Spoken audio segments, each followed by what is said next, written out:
चलो first question पे आ जाएं। चलो आ जाओ फर्स्ट क्वेश्चन पे। कितने लोगों ने डेफिनेशन लिख ली? डेफिनेशन सबने लिखी है। चलो उसके आगे पीछे कुछ लिखा है? क्या लिखा है?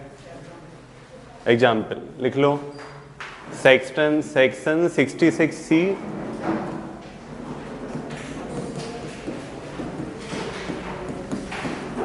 बस जो भी डेफिनेशन लिखी है ना, बस आगे उस इतना सा लिख दो कि अपन ने आईटी एक्ट, या तो आईटी एक्ट लिख दो यदि पूरा याद हो जाए तो याद रख लो आइडेंटिटी थेफ्ट वाला जो सेक्शन है 66C आईटी एक्ट 2000।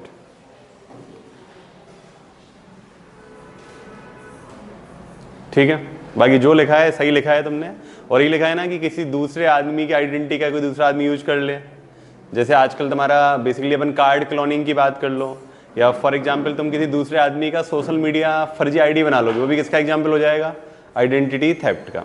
चलो नेक्स्ट क्वेश्चन पे आ जाओ कि ऐसी डिवाइसेस के नाम बताइए जो इनपुट और आउटपुट दोनों के जैसा काम करती हैं। कौन कौन सी हैं? क्या? डिजिटल कैमरा एक हो गया।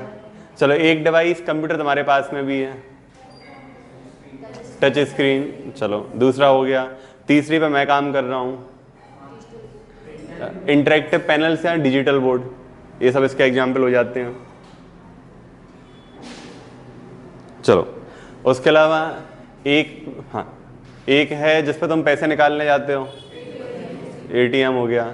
चलो एक राशन की दुकानों पे होती है आजकल,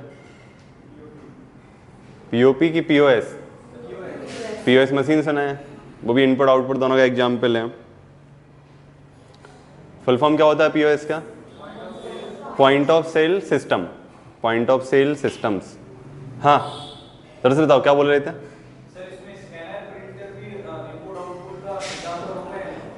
उसमें आप स्कैनर प्रिंटर ना इसलिए नहीं बोलेंगे, थोड़ा सा वो टिपिकल हो जाएगा। मतलब या तो ऑल इन वन यूनिट बोल दो, ऑल इन वन यूनिट्स बोलते हैं उनके लिए, फिर स्कैनर प्रिंटर ना बोल के ऑल इन वन यूनिट लिख सकते हो। ठीक है, एक आध किसी के पास मोबाइल अभी हाथ में भी होगी, एक ही input output device, digital watch या स्मार्ट वियरेबल्स, कि तुम्हारी हार्ट बीट भी तुम इनपुट के फॉर्म में ले रही है और तुम्हारे आउटपुट तुरंत दिखा देती है, तो भी उसका एग्जाम्पल हो गया। चलो नेक्स्ट आ जाओ। Full form of post. तो पोस्ट का फुल फॉर्म क्या होता है? Power on. चलो तो ये पोस्ट क्या करता है, जब भी हम किसी सिस्टम को चालू करते हैं तो ऑपरेटिंग सिस्टम के चालू होने के पहले क्या करता है, हार्डवेयर अपने आप को चेक करता है कि हार्डवेयर में कोई दिक्कत तो नहीं है। तो उस ऑपरेशन को अपन क्या बोलते हैं? Post operation. तो ये लिखना तो इतना लिख लो कि ऑपरेटिंग सिस्टम के चालू होने के पहले हार्डवेयर अपने आप को चेक करता है, उसको अपन क्या बोलते हैं? पोस्ट बोलते हैं।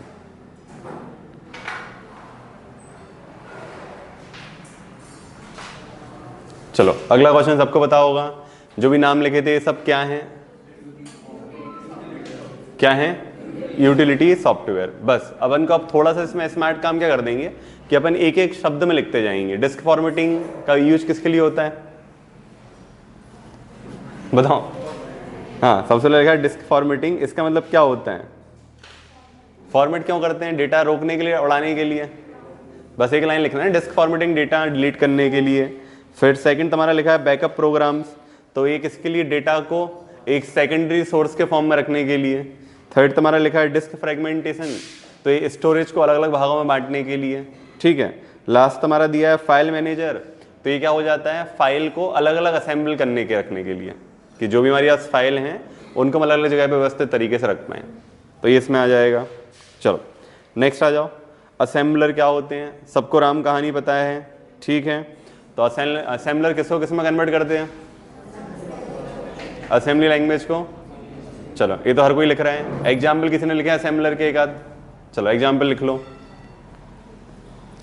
एक तो होता है जीएएस, जीएएस गैस वाला, इसका फुल फॉर्म होता है जीएनयू असेंबलर।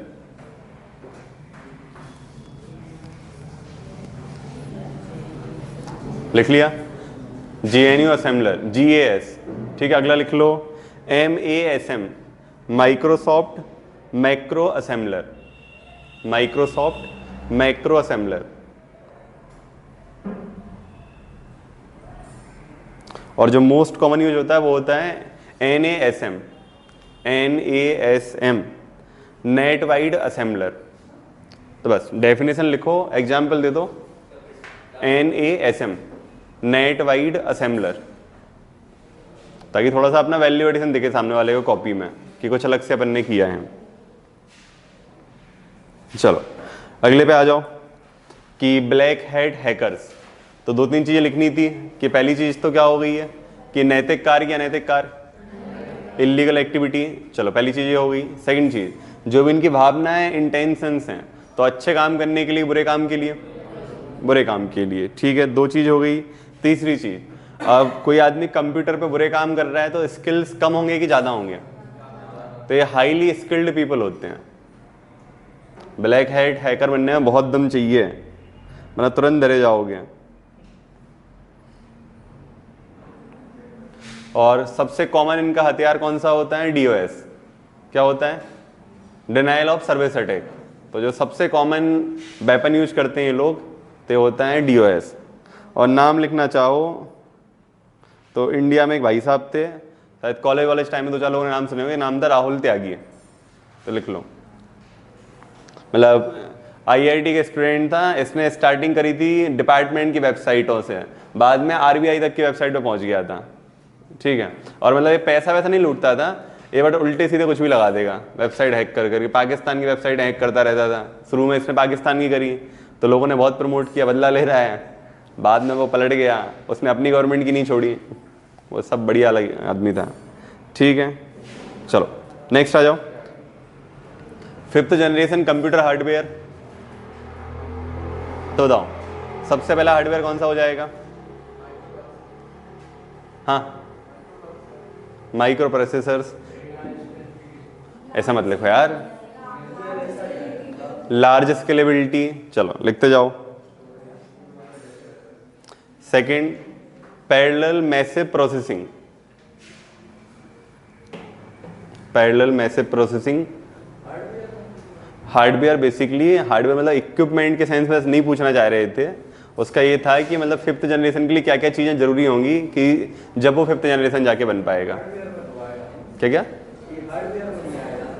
भाई बेसिकली क्या कह रहा है वो, हार्डवेयर के नाम पे तुम जाओगे तो सब में वही रहनी है, सब में चिप्स रहनी है, तो डिफरेंशिएट तुम किस बेस पे करोगे 4th और 5th के लिए? 5th में तुम्हारी क्या होती है, इससे पैरेलल प्रोसेसिंग होती है, तो चिप्स के नंबर क्या होंगे? कम होंगे 4th में। 5th में क्या हो जाएगी, वो मैसिव स्केल पे चली जाएगी। चलो next, quantum technologies. Quantum 5th generation के लिए जो रिक्वायर्ड है। अगला न्यूरल नेटवर्क बेसिकली जो AI जिस पर काम करता है ना, उसी को अपन बोलते हैं neural network. Next, bio computing.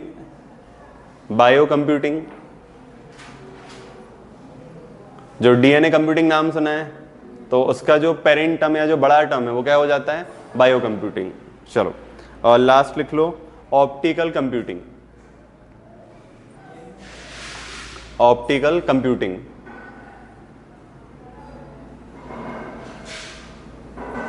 चलो अगले पे आ जाओ। क्या बन से पूछा गया था इसने? क्या? अरे न्यूरल लिखा है ना, AI उसका बच्चा है, वो पापा है, तो पापा का नाम लिख दे, बच्चा का नाम थोड़ी लिखेंगे अपन। न्यूरल में सब आ जाते हैं, AI मशीन लर्निंग IoT सब आ गया उसके अंदर। चलो नेक्स्ट आ जाओ कि आप यूजर नेम, डोमेन नेम और डोमेन नेम एक्सटेंशन से क्या समझते हैं, उदाहरण के साथ बताइए।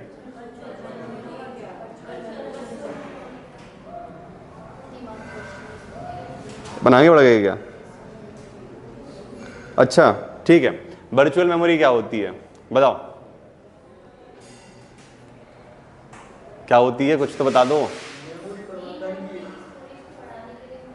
स्टोरेज को बढ़ाने के लिए यूज की जाती है। चलो पहली चीज। सेकंड चीज, वर्चुअल मेमोरी किस पे डिपेंडेंट होती है अपनी पूरी की पूरी? सेकेंडरी। उसके अलावा और कुछ एक टर्म आएगा यहाँ पे वर्चुअल में, कुछ क्लाउड कंप्यूटिंग याद आ रहे हैं? चलो लिख लो अगला, क्लाउड कंप्यूटिंग ऐड करो वर्चुअल मेमोरी में एक।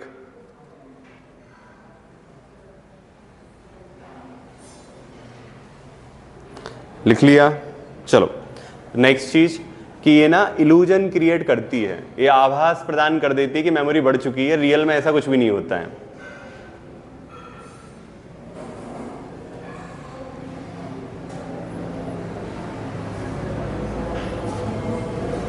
लिख लिया।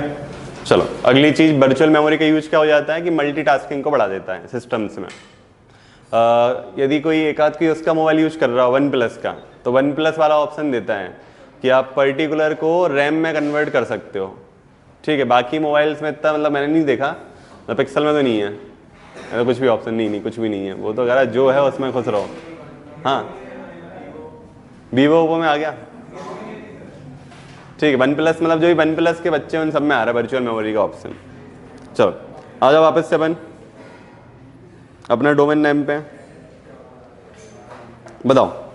तो अब जो भी अपना @ के पहले सब कुछ आ जाता है उसको अपन क्या बोलते हैं, यूजर नेम। अब यूजर नेम में जो काम की चीज़ें लिखनी है कि ये हर आदमी के लिए ना एक तरह से क्या होता है, अलग अलग या यूनिक होता है।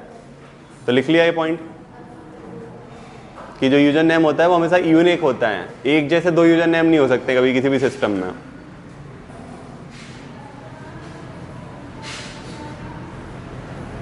लिखा।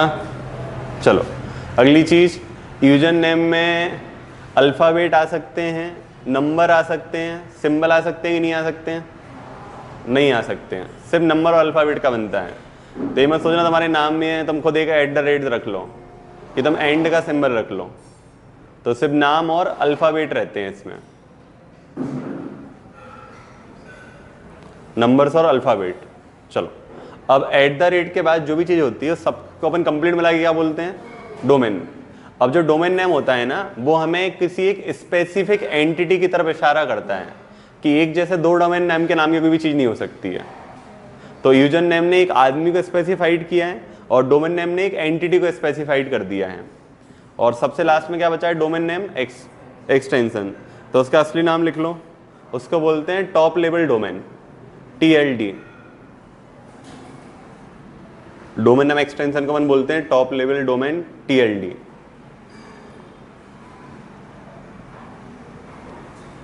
ठीक है, अब जो TLD होता है या डोमेन नेम एक्सटेंशन होता है ना, ये हमारे लिए एडिशनल इन्फॉर्मेशन प्रोवाइड करता है कि जो भी हम डोमेन पे जा रहे हैं वो किस टाइप का है।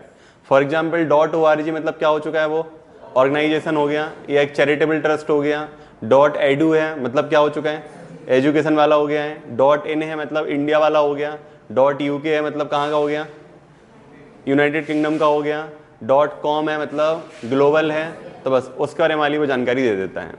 चलो नेक्स्ट आ जाओ। अब ऐसे क्वेश्चन को ना थोड़ा सा सोच समझ के लिखना।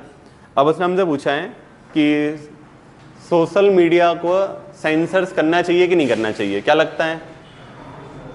तो अपन कुछ भी नहीं लिखेंगे, अपन बनाएंगे कॉपी में दो कॉलम, एक तरफ लिखेंगे पक्ष, एक तरफ क्या लिखेंगे।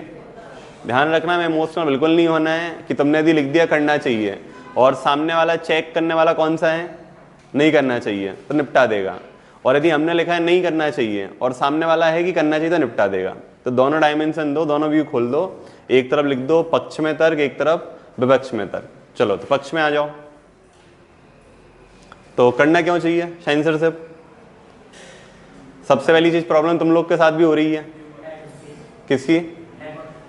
हेटफुल कंटेंट, हार्मफुल कंटेंट या फेक कंटेंट की।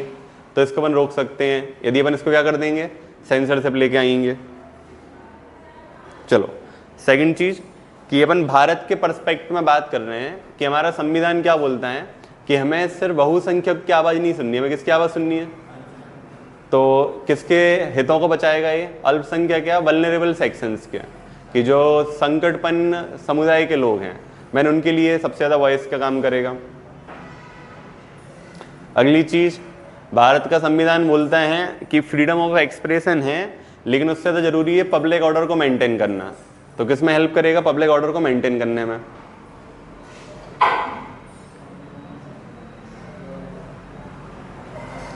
अगली चीज, मिस इन्फॉर्मेशन के कल्चर को कम करता जाएगा।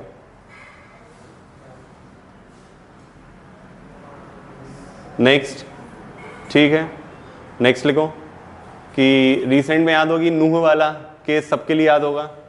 तो नूह में पता होगा, अभी पेपर में चला भी है कि जो पूरा कंटेंट वायरल हुआ था नूह वाला, पूरा पाकिस्तान से एक यूट्यूबर ने वायरल किया था, पता है किसी को नहीं पता, नूह वाला का पढ़ा हो थोड़ा बहुत, हरियाणा के नूह की अभी घटना सुनी है, तो वहाँ पे जो भी वो पूरी कहानी चली, तो बेसिकली पाकिस्तान के हैंडलर जो थे वहाँ पे, तो वो अलग अलग वीडियो पोस्ट कर रहे थे इंस्टाग्राम पे, वो ट्रेंड चला रहे थे। तो उस अपने यहाँ पे सर्टिन का नाम सुना होगा सबने, तो जब सर्टिन ने देखा था ना, तो टोटल स्टार्टिंग में 23,000 ट्वीट हुए थे नूही के लिए, उसमें से 21,000 ट्वीट पाकिस्तान से ओरिजिनेट हुए थे। मतलब पता ही नहीं है यहाँ वालों को क्या हो गया, इनको पता कब चला है, जब वो वीडियो पाकिस्तान से सर्कुलेट होने चालू किए हैं, तो उन्होंने 2, 4, 5, 10 साल पुराने वीडियो सर्कुलेट करने चालू कर दी व्हाट्सएप ग्रुप पे यहाँ पे। तो ऐसा मतलब जो हिंसा हुई थी वो प्लान्ड थी नॉन प्लान्ड थी उनको नहीं पता है, बट बहुत बड़ा रोल उसमें किसका था, हैंडलर्स का, जो पाकिस्तान बैठ के चीज़ों को हैंडल करते जा रहे थे। चलो नेक्स्ट आ जाओ कि अब इनको सेंसरशिप क्यों नहीं करनी चाहिए। पहली तो वही होगी, अभिव्यक्ति की आज़ादी है भारत में, ठीक है। सेकंड चीज, सोशल मीडिया खुद अपना सेल्फ रेगुलेटरी मैकेनिज्म रखता है, तो सरकार को जरूरत नहीं है उसको रोकने की, तो इसलिए सेंसरशिप जरूरी नहीं है। थर्ड चीज कि जो सेंसरशिप वाली चीजें होती हैं ये हमारे यहाँ पे वैज्ञानिक सोच को रोकती हैं, कि आप लोगों को बांधना चालू कर दोगे, लोग तो एक ना निश्चित दायरे में सोचना चालू करेंगे।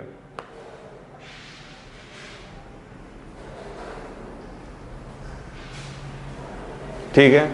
अगली चीज, सोशल मीडिया के माध्यम से ना हमारे पास उनकी आवाज आती है जिनकी आवाज कभी कोई मेन स्ट्रीम मीडिया सुना नहीं सकती है, तो हम अल्टीमेटली उन आदमियों को भी पीछे कर देंगे। एग्जाम्पल लिख सकते हैं मणिपुर वाला केस, तुम चाहो तो, यदि वो वीडियो सर्कुलेट नहीं होता तो शायद इतना माहौल ही नहीं बन पाता, या किसी को पता नहीं चलता कि मणिपुर में क्या कंडीशन चल रही है, रिपोर्टिंग वैसी नहीं आ रही थी, तो वल्नरेबल सेक्शन के लिए। ठीक है। और अपन को लास्ट में कुछ नहीं लिखना है कि करना है कि नहीं करना, बस ये दोनों तरफ के तर्क और वितर्क देके छोड़ दो कि पक्ष में ये विपक्ष में ये है। ठीक है। यदि इस टाइप के क्वेश्चन 11 मार्क में आ जाए तो वहां पे अपन उसको बैलेंस कर देंगे। तो अपन बैलेंस कैसे कर देंगे कि वर्तमान परिस्थितियों को यदि हम देखें, करंट सिचुएशन को देखें, तो सोशल मीडिया के र्यूमर्स की वजह से बहुत सारी बार मतलब लॉ एंड ऑर्डर की सिचुएशन बिगड़ जाती है। तो वर्तमान में सरकार को सोशल मीडिया को कुछ समय के लिए सेंसर करना चाहिए, साथ साथ में सरकार को प्रयास करने चाहिए कि लोग जागरूक हों, लोग एजुकेटेड हों, और जैसे ही एक टाइम तक लोग जागरूक हो जाएं फिर अपन क्या करेंगे, सेंसरशिप को हटा देंगे। तो उसका परफेक्ट एग्जांपल तुम दे सकते हो इंडिया में प्रेस सेंसरशिप एक्ट जो आए थे, कि स्टार्टिंग में इंडिया में कुछ भी नहीं था, पर प्रेस काउंसिल ऑफ इंडिया नाम सुना होगा, तो आज़ादी के बाद गवर्नमेंट ने कुछ टाइम के लिए सेंसरशिप वाली कंडीशन रखी, फिर पीसीआई को बनाया, और पीसीआई को इतने पावर दे दिए हैं कि वो धीरे धीरे पेपर वालों को क्या कर सकता है, फालतू की न्यूज़ छापने पे वो उनकी खुद की बॉडी उनके लिए पनिशमेंट दे सकती है। तो सेम गवर्नमेंट सोशल मीडिया के साथ कर सकती है कि कुछ टाइम के लिए सरकार लोगों को बताए कि किस राह पे चलना है, फिर पढ़ाई लिखाए ताकि लोग अपने आप डिसाइड कर लें कि अब कहाँ जाना है कहाँ नहीं जाना है। और वहाँ भी ये मत देना है कि आना चाहिए कि नहीं आना चाहिए, उनको बे फॉरवर्ड दे दो कि हाँ मतलब कुछ टाइम के लिए रोको, लोगों को पढ़ाओ लिखाओ, फिर लोग अपने आप समझ जाएंगे कि फेक न्यूज़ को स्प्रेड करना है कि नहीं करना है। चलो नेक्स्ट आ जाओ, प्राइमरी मेमोरी क्या होती है, तो बताओ। तो प्राइमरी मेमोरी को पहले सबसे पहले हेडिंग क्या लिखेंगे कि इसको कौन सी मेमोरी बोलते हैं, मेन मेमोरी या मुख्य मेमोरी। चलो एक चीज आ गई। सेकंड चीज डायरेक्टली एक्सेसिबल होती है सीपीयू को। चलो दूसरा पॉइंट आ गया। तीसरा आ गया इसका नेचर कैसा होता है, वॉलेटाइल। तो जैसे ही सिस्टम को बंद करते हैं तो डेटा भी क्या हो जाता है, खत्म हो जाता है। चलो अगली चीज, ए परमानेंट स्टोरेज प्रोवाइड करता है कि टेम्परेरी, टेम्परेरी, परमानेंट मत करवाओ यार प्राइमरी। ठीक है, रॉम मत लाओ अपन, मतलब बहुत अपन हाईटेक मत जाओ, सेकेंडरी प्राइमरी में अंतर ही नहीं बचेगा। ठीक है, सामान्यतः टेम्परेरी होल्ड करता है। ठीक है, अब कल के दिन आ जाएगी 1000 GB की रैम, तो फिर तो वो क्या ही फर्क पड़ना है सेकेंडरी का। चलो नेक्स्ट आ जाओ। नेक्स्ट बताओ, स्पीड इसकी फास्ट होती है कि स्लो होती है। चलो ये तुमने लिख लिया है। अगली चीज कि जो भी रियल टाइम टास्क होते हैं या मल्टीटास्किंग होती है उस सब में हेल्प कौन करता है, प्राइमरी मेमोरी।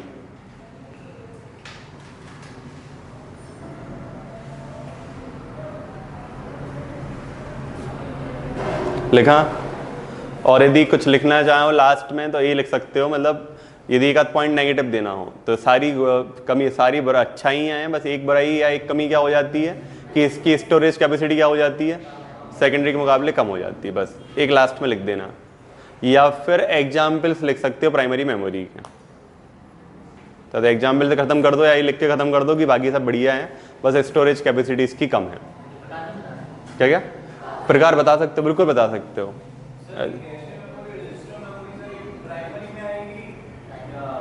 प्राइमरी मानते हैं यार, मतलब जो भी अपन, मतलब पर्सनल एक्सपर्ट तो है नहीं, कंप्यूटर एक्सपर्ट, मतलब जो भी किताब पढ़ते हैं सब रजिस्टर और कैश मेमोरी को हमेशा प्राइमरी के एग्जाम्पल में इंक्लूड करते हैं। चलो नेक्स्ट क्वेश्चन पे आ जाओ। पोर्टल्स क्या होते हैं,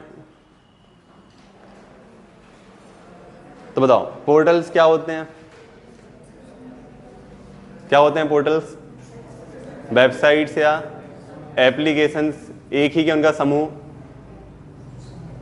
सिंगल भी हो सकते हैं और उनका कलेक्टिव भी हो सकते हैं, तो ध्यान रखना। बट पोर्टल और वेबसाइट में सिर्फ डिफरेंस क्या हो जाता है कि जब अपन पोर्टल्स पे चलते हैं ना तो उनके पास अनलिमिटेड इंक्रिप्शन और लिंक हो जाती हैं, जबकि वेबसाइट में एक लिमिटेड चीज़ें चलती हैं। कि फॉर एग्जांपल तुम कोई भी एक वेबसाइट खोल रहे हो, तो मतलब एक जनरल इन्फॉर्मेशन बता रहा हूँ कि जिस वेबसाइट पे तुम सब चीज़ों को देख पा रहे हो तो वो किसका एग्जाम्पल होगा? सिर्फ वेबसाइट का। अब लेकिन तुम उस वेबसाइट से चीज़ों को देख पा रहे हो, चीज़ें सेल कर पा रहे हो, चीज़ें परचेज कर पा रहे हो, तो वेबसाइट है कि पोर्टल्स है? ठीक है, तो जो तुम इंस्टाग्राम चला रहे हो अभी इन जनरल सेंस में कह रहा हूँ, तो वेबसाइट के फॉर्म में आएगी कि पोर्टल्स के फॉर्म में? इंस्टाग्राम इन जनरल सेंस में कह रहा हूँ मैं, क्या होगा? जनरल सेंस में वेबसाइट होगी। जब तुम इंस्टाग्राम में मल्टीपल फीचर्स लेके आ गए हो कि तुम वहाँ पे इंस्टाग्राम में क्या कर पा रहे हो कि तुम्हारी बहुत सारी लिंक ऐड हो गई जो डायरेक्ट फ्लिपकार्ट पे लेके जा रही है, इस पे लेके, फिर क्या बन जाता है? वो पोर्टल्स बन जाता है। मतलब बच्चों जैसा लैंग्वेज में समझ लो, जिसपे चीज़ें रीडायरेक्ट हो सकती है दूसरी चीज़ पे, उसको अपन क्या बोलना चालू कर देते हैं? पोर्टल। और जब तक चीज़ें खुद पे चल रही है तो उसको अपन क्या बोलते हैं? वेबसाइट। बस इतनी सी कहानी दिखा देना। चलो अब आ जाओ एजुकेशन पोर्टल पे। तो इसको दो टाइप में डिवाइड कर सकते हैं मेरे हिसाब से, एक सरकारी पोर्टल और दूसरे प्राइवेट। उसने कहीं भी नहीं लिखा है कि आप भारत सरकार के पोर्टल के नाम लिखो, ऐसा कुछ लिखा है क्वेश्चन में क्या? सिर्फ क्या लिखा है उसने? भारत में शिक्षा के पोर्टल्स के बारे में बात करो। तो थोड़ा सा ना आंसर इनोवेटिव तरीके में चला जाएगा। चलो पहले प्राइवेट पे आ जाओ, तीन चार नाम बताइए कौन कौन से प्राइवेट में? अनअकैडमी, बाईजूस, हाँ वेदांतु, फिजिक्स वाला, ये सब किसके एग्जाम्पल हो चुके हैं? प्राइवेट के। चलो अब आ जाओ गवर्नमेंट पे, बताओ सबसे फेवरेट कौन सा सबका? ई पाठशाला। पहले तो ई पाठशाला लिख लो, थोड़ा वैसा लिखो ना कि सामने वाला चाहिए मतलब लगे उसको। सेकंड लिख लो स्वयं portal, SWAYM। Next national digital library of India. फिर कॉलेज टाइम पे किसी को याद होगा NPTEL करके चलता था, वीडियो देखने के लिए, दुनिया जान के कॉलेज वगैरह रहते थे उसमें। NPTEL National Programme on Technology Enhanced Learning, NPTEL लिख लिया। चलो अभी नया पोर्टल जो काफ़ी ज़्यादा व्यूअरशिप के मामले में बहुत ज़्यादा हाई है, इसका नाम है ई यंत्र। ई यंत्र ये IIT बॉम्बे ने बनाया है रोबोटिक्स के लिए, ठीक है। ई यंत्र पोर्टल लिख लो, IIT बॉम्बे ने बनाया है रोबोटिक्स के लिए, कि किसी भी के लिए रोबोटिक्स के बारे में पढ़ाई करनी है तो इस पोर्टल्स के माध्यम से पढ़ सकता है वो, ठीक है। चलो नेक्स्ट आ जाओ, कंपाइलर और इंटरप्रेटर के बीच में डिफरेंस।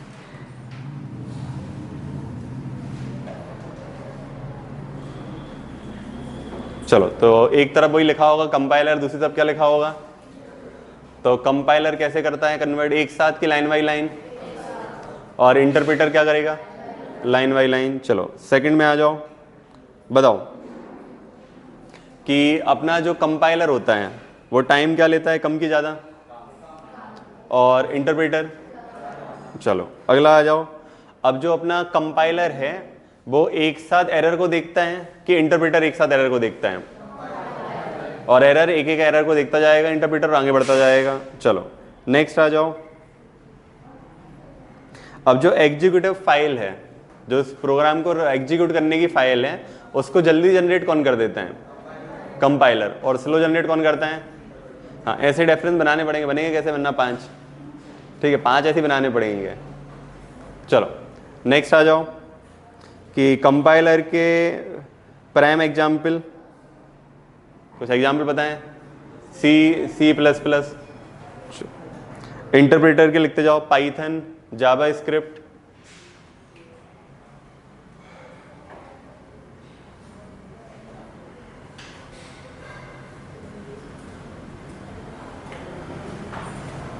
ठीक है, फिर लास्ट में लिख सकते हो कंक्लूजन को थोड़ा अच्छा बनाने के लिए कि वर्तमान समय में इस प्रकार के सॉफ्टवेयर या इनका यूज किया जाता है जिनमें दोनों एक साथ काम करते हैं।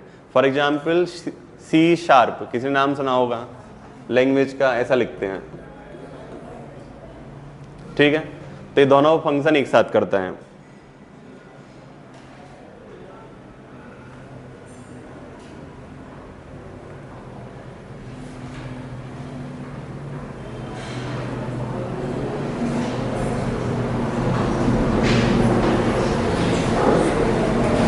चलो नेक्स्ट आ जाओ, एप्लीकेशन सॉफ्टवेयर। बताओ क्या डेफिनेशन है एप्लीकेशन सॉफ्टवेयर की? जो भी डेफिनेशन लिखी है बहुत अच्छी लिखी है, उसके आगे लिख दो माइक्रोसॉफ्ट के अनुसार। बस, तो मैं नहीं पता था, माइक्रोसॉफ्ट ने बताया है। हाँ, सबसे ज़्यादा एप्लीकेशन सॉफ्टवेयर एमएससी बनाता है आज की हालत में, तो लिख दो माइक्रोसॉफ्ट के अनुसार से ये हैं। अब यहाँ पे गलती से मत लिख देना कि भारत सरकार के अनुसार।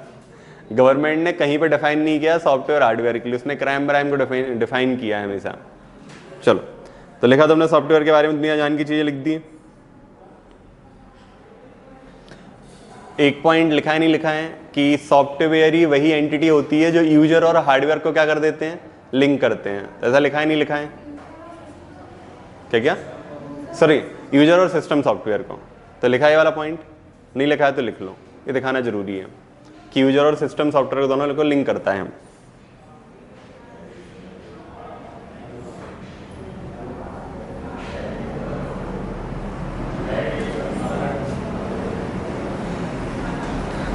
बस कर लो, 2-3 मिनट ही बस।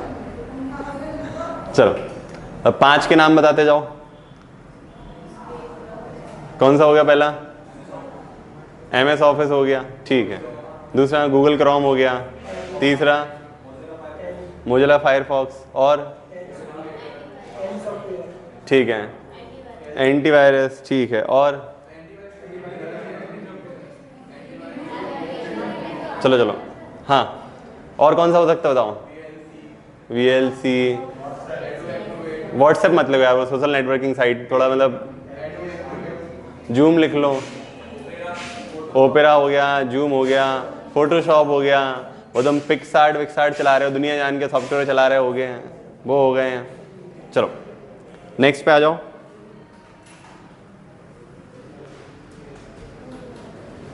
विंडो क्या है? ये क्वेश्चन ना 11 मार्कर में बहुत आराम से आ सकता है। लास्ट ईयर का जो ट्रेंड है उसके हिसाब से मान के चलो विंडो वाला क्वेश्चन 11 मार्कर में आ सकता है। 5 में तो आएगा और साथ साथ में 11 में भी आ सकता है। ठीक है, तो पहले तो इंट्रोडक्शन लिख दिया होगा कि विंडो क्या है। माइक्रोसॉफ्ट द्वारा डेवलप एक ऑपरेटिंग सिस्टम। चलो पहली चीज ये आ गई है। सेकंड चीज इसमें जो लिखनी लिखो, बेसिकली एक ग्राफिकल यूनिट इंटरफेस का एग्जाम्पल है, GUI का, ग्राफिकल यूजर इंटरफेस।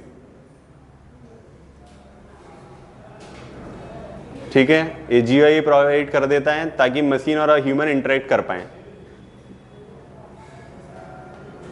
नेक्स्ट चीज, ये मोस्ट यूजर फ्रेंडली होता है। सबसे ज्यादा आदमियों को सुलभता किसमें काम करने में है? विंडोज में। और भी सिस्टम के नाम सुने होंगे, इसने लिनक्स विनेक्स कॉलेज टाइम में चलाया, पता ही नहीं चलता कहाँ क्या आ गया उसमें। चलो नेक्स्ट आ गया। अब इसमें आते जाओ कि इसकी कैरेक्टरिस्टिक्स क्या हैं और लिखते जाओ कैरेक्टर्स, ताकि 11 मार्कर के हिसाब से फ्रेम हो जाए। तो सबसे पहले लिख लो कि ग्राफिकल यूजर इंटरफेस है। ग्राफिकल यूजर इंटरफेस का मतलब क्या है कि हमें किसी चीज के लिए आइकॉन दिख रहे हैं, किसी चीज़ के लिए सिंबल दिख रहे हैं ताकि हम चीज़ों को एकदम से रिकॉग्नाइज कर पाएँ, तो उसको क्या बोलते हैं, ग्राफिकल यूजर इंटरफेस। जैसे फॉर एग्जांपल अपन रिसाइकल बिन देखते हैं तो वहाँ पे क्या बनी दिखती है, डस्टबिन। जब अपन कोई भी वो देखते हैं विंडो मीडिया प्लेयर, तो वहाँ पे सिंबल किसका दिखता है, म्यूजिक का बना हुआ। जब भी अपन पेंट देखते हैं तो सिंबल किसका बना दिखता है, ब्रश का। तो ये उसका एग्जाम्पल हो गए ग्राफिकल यूजर इंटरफेस के। चलो सेकंड लिखो कि विंडो हमारे लिए मल्टीटास्किंग अलाउ करता है। अगली जो इसकी क्वालिटी है,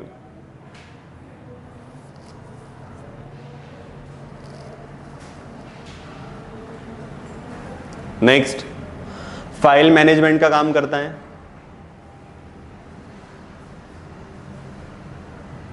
सबने देखा है माई कंप्यूटर करके आता है, वो बेसिकली किसका एग्जाम्पल है अपने इसमें, फाइल मैनेजमेंट का, कि डी ड्राइव, सी ड्राइव, सारी ड्राइव दिख रही है अपन को ड्राइव, ताकि फाइल को एक्सेस कर पाए। चलो नेक्स्ट आ जाओ, सॉफ्टवेयर कंपेटिबिलिटी। तो दुनिया जहान के जो भी सॉफ्टवेयर होते हैं मोस्टली के लिए कंपेटेबल होता है विंडो, कि हर प्रकार के सॉफ्टवेयर चल जाते हैं, चाहे म्यूजिक वाले हों, चाहे ऑफिस वर्क के हों, चाहे वो डेटाबेस मैनेजमेंट वाले हों।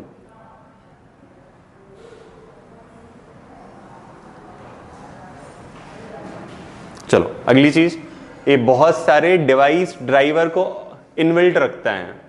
फॉर एग्जाम्पल तुमने देखा होगा आजकल पीसी में अपन लैपटॉप मैंने प्रिंटर लगाते हैं, तो प्रिंटर को इंस्टॉल करना पड़ता है कि अपने आप चालू हो जाता है, जनरली अपने आप चालू हो जाता है, पुराना सिस्टम होगा। सिमिलर बेस पे तुम मोबाइल लगाओगे तो मोबाइल को डायरेक्टली रीड कर लेता है कि कोई सॉफ्टवेयर डाउनलोड करना पड़ता है, मोबाइल को रीड करना है, डायरेक्ट रीड कर लेता है। ठीक है, कैमरे को रीड करना हो तो डायरेक्ट कर लेता है कि सॉफ्टवेयर डालना पड़ता है, आजकल डायरेक्ट रीड कर लेता है। वो सब किसके एग्जाम्पल हो गए हैं, डिवाइस के। ठीक है, कि बेसिकली डिवाइस ड्राइवर्स ऑलरेडी बहुत सारे हैं विंडो में, कि जिसके बेस पे आप मल्टीपल डिवाइसेस यूज कर सकते हो बिना किसी प्रॉब्लम के। चलो अगला लिख लो, सिक्योरिटी फीचर्स होते हैं। जैसे खुद का पता होगा, फायरवॉल होता है विंडो का।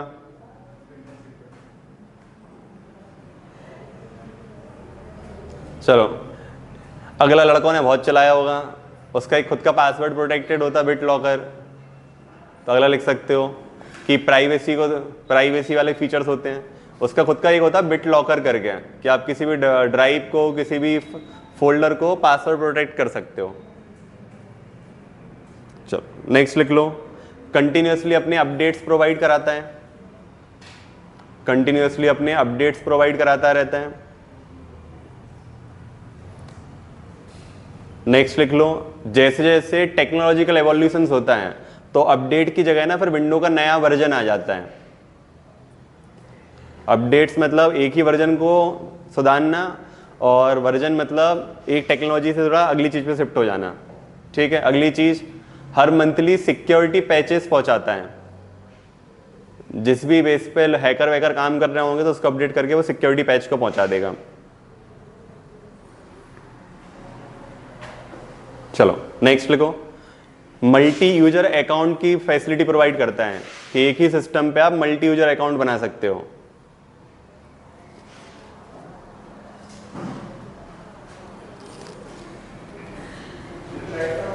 नेक्स्ट नेटवर्किंग की फैसिलिटी प्रोवाइड करता है। नेटवर्किंग का मतलब जानते हो कि एक मेरा कंप्यूटर है, दूसरा रखा है, तीसरा रखा है, सब आपस में कनेक्ट हो जाते हैं, तो उसको बोलते हैं नेटवर्किंग। तो नेटवर्किंग की फैसिलिटी प्रोवाइड करता है विंडो।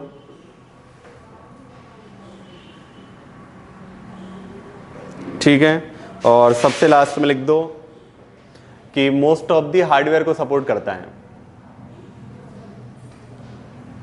पता होगा ग्राफिक्स कार्ड लगवाते रहते हैं अपन, बढ़वाते रहते हैं, रैम बढ़ जाती है, तो बिल्कुल ऐसा नहीं कि विंडोज का एक्सेप्ट नहीं करते हैं। चलो, और सबसे लास्ट में कंक्लूजन में लिख देना, ठीक है, कि विंडो कंप्यूटर का बेसिकली क्या बोलना चाहिए, कॉम्प्लीमेंट्री चीज़ है, कि जैसे जैसे हमारे यहाँ पे कंप्यूटर का विकास होता जा रहा है, साथ साथ में किसका विकास होता जा रहा है, विंडो का, और दोनों एक दूसरे के पूरक हैं। और रिसेंट वर्जन कौन सा है विंडो का, विंडो, तो बस लास्ट में लिख देना कि जैसे हाल ही में आया हुआ विंडो 11 2021 में आया था शायद ना, अक्टूबर 2021। ठीक है, तो बस वो लिख देना।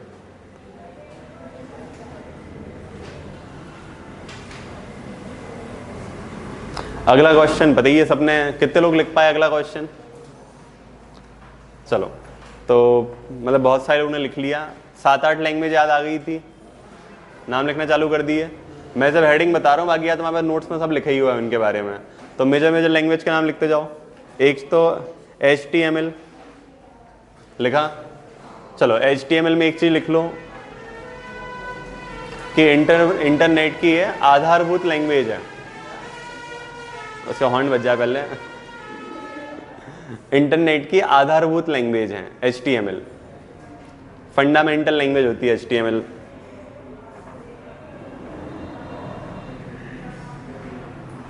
चलो अगला लिख लो CSS। ठीक है, तो बेसिकली ये CSS कैस्केडिंग स्टाइल शीट्स, तो ये क्या करता है HTML को और ज़्यादा इम्प्रूव कर देता है कि उसमें कलर ऐड करने हैं, थीम ऐड करनी है, इन सारी चीज़ों के लिए। Cascading style sheets CSS, cascading style sheets CSS लिख लिया। चलो नेक्स्ट आ जाओ, जावा स्क्रिप्ट।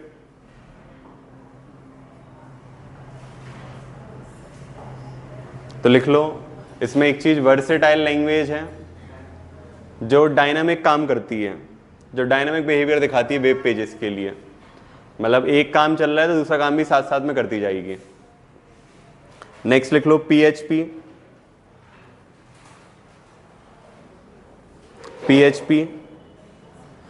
PHP को बोलते हैं server side language, server side language.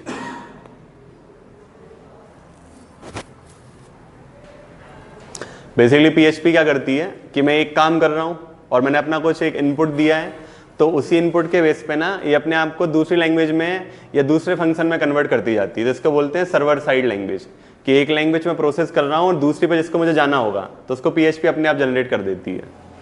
चलो नेक्स्ट आ जाओ पाइथन। पाइथन यूज होती है सर्वर्स के लिए जनरली, पाइथन सर्वर के लिए,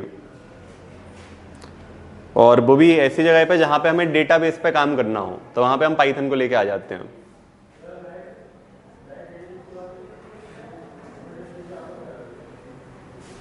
ठीक है, अगला लिख लो रूबी। पाइथन का ही सिंप्लीफाइड वर्जन है, कि पाइथन थोड़ा सा कठिन था तो सिंपल कोडिंग के लिए RUBY रूबी पाइथन का सिंप्लीफाइड वर्जन है।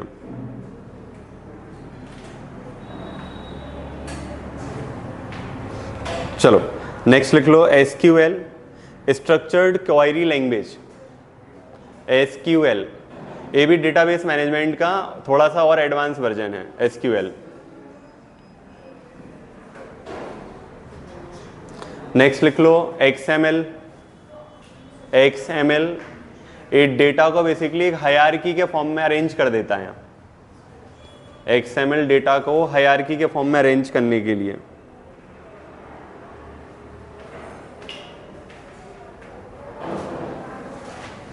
चलो नेक्स्ट लिख लो JSON।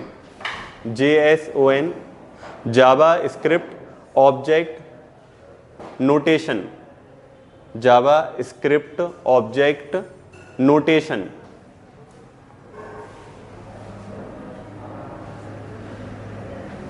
ठीक है, ये बिल्कुल एकदम लाइट वेट लैंग्वेज है जो ना कम से कम स्पेस में भी काम कर जाती है। तो जहां भी स्पेस बचाना हो वहां पर इसका यूज करते हैं JSON का।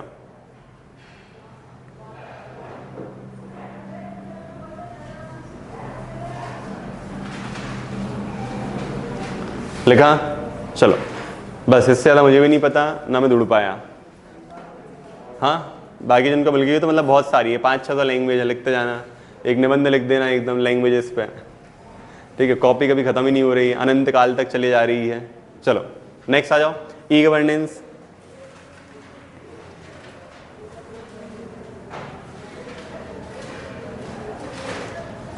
आ चुके हो ई गवर्नेंस पे? तो ई गवर्नेंस की डेफिनेशन लिख ली होगी, तो किसके अनुसार लिख दी है?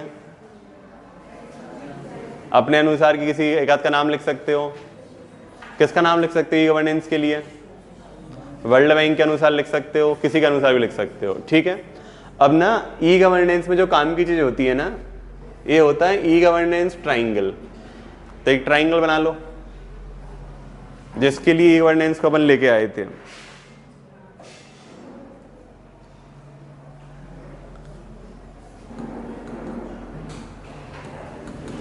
इसको बोलते हैं ईटी ट्राइंगल। तो पहला ई, चलो टी बताओ, टी किसके लिए होगा? ट्रांसपेरेंसी। एक ई किसके लिए होगा? एफिशिएंसी। और अगला इफेक्टिवनेस। कि तीन चीजें ई गवर्नेंस के पिलर्स होती हैं कि एक तो पारदर्शिता को बढ़ाना है, फिर उसके प्रभाव को बढ़ाना है,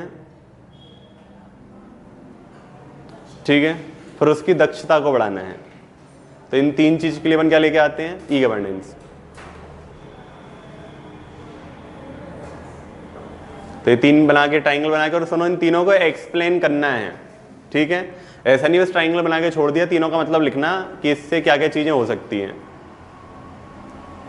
अब प्रैक्टिकल लाइफ का कोई एक आध एग्जाम्पल याद आ पा रहा है ई गवर्नेंस की वजह से, जिसमें तीनों चीजें बढ़ी हो? ई गवर्नेंस की वजह से तीनों चीजें बढ़ गई हो? हाँ, कौन सा? लोक सेवा। ई गवर्नेंस को तुम इस मतलब बहुत ही ब्रॉडर सेंस में लेके क्यों जा रहे हो? ई गवर्नेंस को तुम लोग मतलब थोड़ा मतलब आय प्रमाण पत्र, ठीक है, चलो एक मान लिया। जनधन खाता नाम सुना है? किसका एग्जाम्पल है वो? Financial inclusion. लेकिन वो खाते खुले थे कहाँ? ऑनलाइन। तो वो भी एप्लीकेशन किसका एग्जाम्पल हो जाता है? ई गवर्नेंस का। अब तुम सोचो कि जनधन खाते का तुमने एग्जाम्पल लिख के समझाया सामने वाले आदमी के लिए, तो पहली चीज तुमने ट्रांसपेरेंसी क्या दिखाई है कि ये खाते आने के पहले ना जो तुम्हारा मनरेगा के थ्रू पेमेंट होता था, ठीक है, उसका सिर्फ कैश पेमेंट तुम्हारे मतलब जो होते थे वो 80% के आसपास थे, और अकाउंट पेमेंट से 18-19% थे। और सबको होता है फंड कितना डाइवर्ट होता था। इवन गवर्नमेंट बोल चुकी है, इवन अपने यहाँ पे सीएजी बोल चुकी है कि जनधन खाते के बाद ना कि मनरेगा का 97% फंड अपनी जगह पर पहुंच जाता है। तो उसने किसको बढ़ा दिया है? ट्रांसपेरेंसी को। फिर बताओ एफिशिएंसी कैसे बढ़ी होगी? अब पेमेंट के लिए मैक्सिमम टाइम स्टिपुलेटेड कितने दिन हो चुका है? 15 दिन, कि 15 दिन में खाते में पैसा अपने आप पहुंच जाएगा। तो इससे क्या बढ़ चुकी है अपनी? एफिशिएंसी। बताओ इफेक्टिवनेस कैसे आई है? हाँ, इफेक्टिवनेस ऐसे आई है कि पहले किसी मजदूर का जो टर्न अराउंड टाइम था मनरेगा के काम अलॉट होने से काम करने आने तक, वो उसका रहता था 17 से 18 दिन के आसपास। क्यों? क्योंकि उसको लगता था काम कर दूंगा पैसा कब मिलेगा। अब उसको ये पता है पैसा मिलेगा, तो अब टर्न अराउंड टाइम उसका हो चुका है 3 से लेके 5 दिन के बीच में। कि जब भी कोई मजदूर के लिए काम होता है और सरकार की तरफ से मैसेज चले जाते हैं तो मजदूर 3 से 5 दिन में उपस्थित हो जाता है। पहले वो 15-17 दिन सोचता रहता था कि जाऊं कि नहीं जाऊं, पेमेंट कब आएगा। तो इससे क्या बढ़ चुकी है अपनी तीनों चीजें? ट्रांसपेरेंसी बढ़ी सिस्टम में, एफिशिएंसी बढ़ी और इफेक्टिवनेस बढ़ चुकी है। चलो नेक्स्ट आ जाओ। डिजिटल इंडिया ने ई गवर्नेंस को कैसे बढ़ाया है? तो बताओ डिजिटल इंडिया से ई गवर्नेंस कैसे बढ़ी है? हाँ, मरे आदमियों जान फूक लो अपने आप में। 2-4 तो ऐसे बैठे हैं एकदम क्या बोलने जी, कैक्टस के पेड़ जैसे हैं। कोई फर्क नहीं पड़ रहा, जीवन में कांटे ही कांटे हैं बस। एनईएफटी का एग्जाम्पल डाल सकते हो, बिल्कुल डाल सकते हो। आधार बेस्ड पेमेंट सिस्टम डाल सकते हो, ई रूपी डाल सकते हो। चलो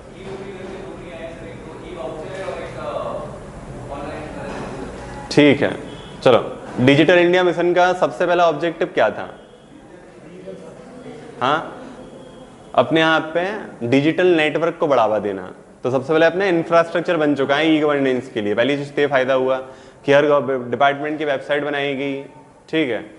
सेकंड, ऑप्टिकल फाइबर नेटवर्क पहुंचाया गया गांव-गांव तक, तो उससे कनेक्टिविटी बढ़ रही है, तो भी डिजिटल इंडिया का पार्ट था, उससे ई गवर्नेंस की सर्विसेज बढ़ रही है, ठीक है। अगली चीज, गवर्नमेंट अब मोस्टली सर्विसेज को ऑनलाइन कर चुकी है डिजिटल इंडिया के आने के बाद। एग्जाम्पल लिख देना, उमंग पोर्टल। उमंग नाम सुना है किसी ने? ठीक है। नेक्स्ट, गवर्नमेंट ने एम गवर्नेंस को बढ़ावा दिया, मोबाइल गवर्नेंस को। पहले सबको पता होगा गैस सिलेंडर बुक करने के लिए कहाँ जाना पड़ता था? या तो लैंडलाइन से फ़ोन लगाओ कहीं पे जाओ, अब से मोबाइल एप्लीकेशन से बुक हो जाता है। इंडिया में 110 सिटी में EFIR सिस्टम चालू हो चुका है कि तो मोबाइल पे जाओ FIR कर दो। जितने भी इंडिया में म्यूनसिपल कॉरपोरेशन है सबकी ऐप बन चुकी है 311 करके, इंदौर की भी है, हर जगह की है। तुम ऐप पे जाओ म्यूनसिपैलिटी सर्विस को ले सकते हो, ठीक है। तो ये सर्विसेज बढ़ाती जा रही गवर्नमेंट। चलो अगला लिखो, गवर्नमेंट ई क्रांति लेके आ रही है। तो जो भी अपने यहाँ पे बहुत सारी मैन्युफैक्चरिंग प्लांट लगे हैं मोबाइल वाले, सेमीकंडक्टर के, वो सब ई क्रांति के पार्ट थे कि जितना ज़्यादा आपके यहाँ पे इलेक्ट्रॉनिक डिवाइस सस्ते होंगे उतने ज़्यादा लोग किसकी तरफ जाते जाएंगे, ई सर्विसेज की तरफ।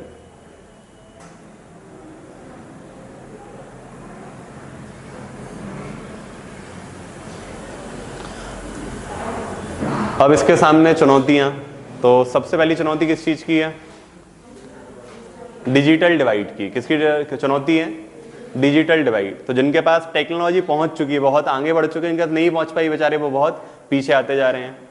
सेकंड प्रॉब्लम डिजिटल लिटरेसी, कि लोगों के पास साक्षरता नहीं है कि इन डिवाइस के यूज कैसे करें। अगली चीज इंटरनेट का जो अपने यहाँ पे पेनिट्रेशन है वो पूरी कंट्री में है कि सिर्फ मेट्रो सिटी सेंट्रिक है, तो इंटरनेट नहीं है पूरे देश में समान रूप से।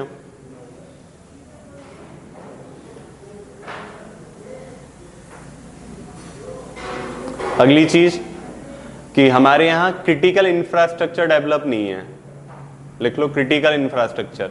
क्रिटिकल इंफ्रास्ट्रक्चर मतलब कुछ भी कंडीशन आ जाए तुम्हारे यहाँ पे नेट चलना चाहिए, ऐसी हालत होती है क्या, ठीक है। सेकंड चीज रेगुलेटरी शटडाउन्स बहुत ज़्यादा होते हैं अपने यहाँ पे, पढ़ते हो पेपर में कि अब गवर्नमेंट ने बोल दिया कि 1 दिन के इंटरनेट पर रोक लगाई जा रही, 2 दिन की रोक लगा दी है, तो बेचारा ना बैंक चलते ना कुछ चल पाते हैं। तो ये शटडाउन्स बहुत ज़्यादा है अपने यहाँ पे, रेगुलेटरी। नेक्स्ट डेटा सिक्योरिटी और प्राइवेसी वाला अभी बिल रिसेंटली पास हुआ है, अब उसमें भी सिर्फ पेनल्टी वाली चीज़ें हैं, बाकी बहुत ब्रॉड लेवल पे चीज़ें नहीं दी गई हैं, ठीक है। सबसे लास्ट में लिख लो कि डिजिटल सर्विसेज की कॉस्ट बहुत ज़्यादा है, इनिशियल कॉस्ट बहुत ज़्यादा है, तो लोग उसकी तरफ आगे बढ़ ही नहीं पा रहे हैं।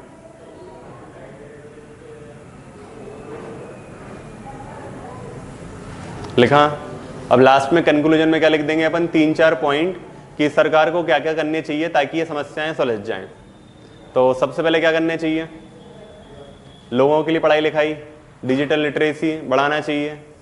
सेकंड चीज़ कि पहले ना याद करो जब लैंडलाइन चलते थे, तो तुमको पता है लैंडलाइन सिर्फ इंदौर भोपाल में थे कि गांव-गांव में भी थे, कहाँ, हर जगह थे। तो उस टाइम पे कॉन्सेप्ट था, शायद एक आध किसी को बताओ इसका, किसी को पता है क्या, इसको बोलते हैं USOF, इसका फुल फॉर्म होता है यूनिवर्सल सर्विस ऑब्लिगेशन फंड। तो इसमें क्या होता था कि जब भी हम टेलीफोन का बिल भरते थे तो जो भी बड़ी सिटी के लोग हैं उनसे पर्टिकुलर अमाउंट ज़्यादा लिया जाता था, और ये अमाउंट किसको कंपेंसेट करते थे, गांव वालों को। कि फॉर एग्जांपल इस एरिया में तुम सोचो कि यहाँ पे 100 टेलीफोन बिल कनेक्शन लगे हैं, तो इनसे हम 1000 रुपये एक्स्ट्रा ले लेंगे लैंडलाइन कनेक्शन देने के टाइम पे, और वो 1 लाख रुपये हम कहाँ पे खर्च करेंगे, गाँव में, क्योंकि वहाँ पे टेलीफोन 1 लग रहा है। इसी वजह से तुमने देखा होगा लैंडलाइन के टाइम ना इंडिया में कोई प्रॉब्लम नहीं थी, या तो हमारे यहाँ पे फोन डेड है तो गाँव में भी है, बट ऐसा नहीं था। तुम जैसे नेट पे तुम देख लो कि तुम पर्टिकुलरली क्लास यहाँ बाहर जाके 5G चलाओ, अलग स्पीड आती है, ठीक है। बाथरूम में जाके देखो स्पीड अपने आप कम हो जाएगी, हॉल के अंदर जाओ स्पीड और कम हो जाएगी। फॉर एग्जाम्पल तुम किसी इंदौर से 2-4 किलोमीटर दूर चले जाओ, बाईपास पे चले जाओ, तुरंत नेट 5G से किस पे आ जाता है, 4G पे आता है। आसपास के गाँव में चले जाओ तो वो 4G भी नहीं चलता है। रीजन क्या है कि अब वो ना डेंसिटी चल रही है, ना कि कॉन्सेप्ट किसका चल रहा है अपने यहाँ पे, USOF का। तो यदि USOF जैसे कॉन्सेप्ट गवर्नमेंट फिर से लेके आ जाए कि 5G वालों से बोल दें कि आप यहाँ पे फ्री पे ना देके, कि फॉर एग्जाम्पल तुम ये सोचो कि यदि मैं यहाँ पे डेटा यूज कर रहा हूँ तो उसकी कॉस्ट है 6 रुपये GB, और गाँव में कॉस्ट कितनी हो जाए उसकी, 3 रुपये GB। तो गवर्नमेंट क्या करे कि इस कॉस्ट को गाँव में इम्प्लीमेंट करती जाए, कि वहाँ पे 4 से 10 टावर लगाती जाए, तभी अपने यहाँ पे डिजिटल या ई गवर्नेंस वाली चीज़ें बढ़ पाएंगी। तो इस टाइप की 2-3 चीज़ें लिख के इसको क्या कर देना, तुम कंक्लूड कर देना। चलो हो गया डिस्कशन, जाना बिल्कुल नहीं है किसी को, आपस में कॉपी बदल लो। एक और बचा है, क्या कर रहा है, क्वेश्चन खत्म ही नहीं हो रहा है। अच्छा, main component of Microsoft Office आ चुका है क्वेश्चन, तो बस लिख देना माइक्रोसॉफ्ट ऑफिस ने बहुत सारे सॉफ्टवेयर बनाए हैं दुनिया जान के। चलो, एक तो माइक्रोसॉफ्ट वर्ड लिख दिया होगा, लिख दिया है। चलो, फिर एक्सेल लिख दिया, पावर पॉइंट लिख दिया, आउटलुक लिख दिया, आउटलुक लिखा था। चलो, वन नोट लिखा है, वन नोट, ठीक है, लिखते जाने, नहीं लिखा है। एक आउटलुक हो गया, आउटलुक बेसिकली मेल के लिए था, ठीक है। फिर लिख लो वन नोट, ये बेसिकली क्या है तुम्हारे लिए, एक नोट टेकिंग ऐप है और मल्टी डिवाइस में काम कर लेती है एक ही आईडी से, कि वही मोबाइल में चल जाएगा, वही लैपटॉप में, वही टैबलेट में। फिर नेक्स्ट, माइक्रोसॉफ्ट पब्लिशर,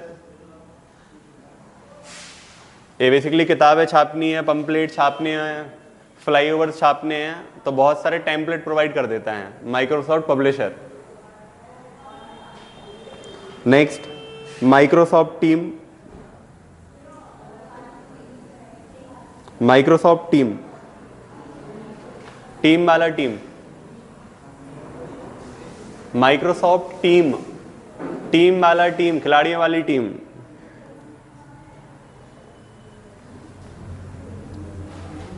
लिखा? चलो, तो लिख लो, ए वीडियो कॉल, जूम टाइप का है वीडियो कॉल। अगला लिखते जाओ, वर्कशीट शेयरिंग, कि जो भी एक्सेल पे काम करते हैं एक ऑफिस के लोग, उन सब पे काम करता है।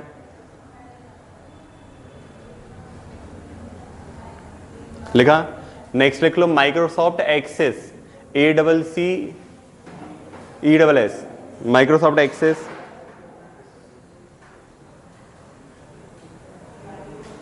ये डेटा एंट्री मैनेजमेंट सॉफ्टवेयर है। लिखा? चलो, नेक्स्ट लिख लो, Microsoft project,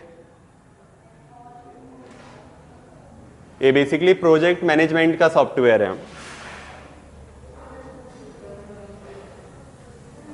next, Microsoft Forms, ये सर्वे कराने के लिए है, गूगल फॉर्म जैसा, Microsoft Form. Next, Microsoft Stream, ये वीडियो शेयरिंग प्लेटफॉर्म है यूट्यूब टाइप का। Next, Microsoft Translator, Google Translator का बहुत ही घटिया वर्जन। तो मुझसे इसमें कोई ट्रैश करवा के देखना, तो मैं ऐसे लिखना कि मैं आज शाम को जा रहा हूं, अब पता नहीं क्या लिख रहा होगा। वो तो बिंग ने किया ना। अच्छा, हो गया, अब सही हो गया, चलो बढ़िया है। चलो, लास्ट लिख लो, माइक्रोसॉफ्ट एमर, YAMMER,